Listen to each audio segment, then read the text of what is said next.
The IRS and Treasury unveiled a new non-filer portal on June 14th.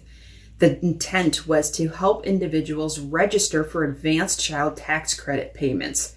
But it also has another purpose. If you have not gotten your third stimulus check, you can use this non-filer portal to register to receive that money. In fact, if you haven't gotten the first or second stimulus checks, this is a portal you can use to log in, register, let the IRS know where you are and where to send the money. Now, it was the American Rescue Plan that changed the child tax credit, allowing for an increased credit amount, but also advanced payments. But if you aren't known to the IRS, meaning you did not file a 2019 or 2020 tax return, the IRS doesn't know how much money to send to you for the child tax credit. So they therefore set up this non-filer portal, and it looks a lot like the non-filer portal that was used in earlier rounds of stimulus money.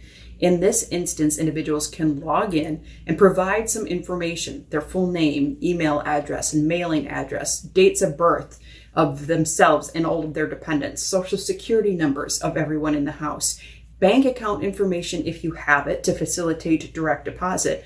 Otherwise, you will get a paper check or debit card. And if you have something like an identity protection personal ID number from the IRS, you can let the IRS know that at that time as well. But like we said, if you are not known to the IRS, you are someone that should use this portal for either registering for the advanced child tax credit or to get your third round of stimulus money or to claim the recovery rebate, which is the first and second rounds of stimulus checks. Who should not use this portal? If you did file a 2019 tax return or 2020, or you intend to file either of those tax returns, you should not use this portal.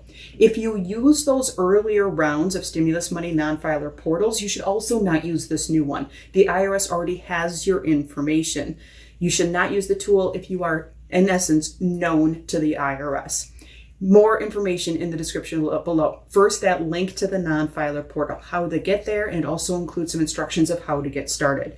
We also share the IRS news release that announces the launch of this new non-filer portal. We also give you more information in the description below about the advance payments of the child tax credit and if it applies to you and your family.